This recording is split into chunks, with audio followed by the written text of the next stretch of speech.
മഹാപ്രളയത്തിൻ്റെ ഇരുണ്ട കാലം. സകല ലോകങ്ങളും ജലത്തിൽ മുങ്ങിക്കിടന്നിരുന്നു.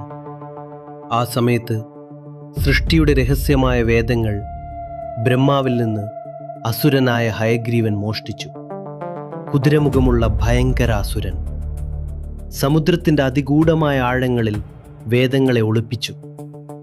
വേദങ്ങൾ നഷ്ടമായപ്പോൾ ധർമ്മം ക്ഷയിച്ചു, യാഗങ്ങൾ നിലച്ചു, ലോകം അന്ധകാരത്തിലാഴ്ന്നു. ദേവന്മാരെല്ലാവരും മഹാവിഷ്ണുവിനോട് പ്രാർത്ഥിച്ചു. അപ്പോൾ മഹാവിഷ്ണു മത്സ്യാവതാരമായി പ്രത്യക്ഷപ്പെട്ടു. അർദ്ധമനുഷ്യൻ, അർദ്ധമത്സ്യം, ദിവ്യപ്രകാശം പരത്തുന്ന മഹാരൂപം. മത്സ്യാവതാരം അതിശക്തമായ തിരകളെ ചീറിക്കടന്ന് സമുദ്രത്തിൻ്റെ ആഴങ്ങളിലേക്ക് പ്രവേശിച്ചു.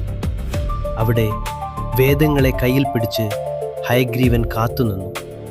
തുടർന്ന് ഭീകരമായ യുദ്ധം ആരംഭിച്ചു. സമുദ്രം മുഴുവൻ പ്രകമ്പനം കൊണ്ടു.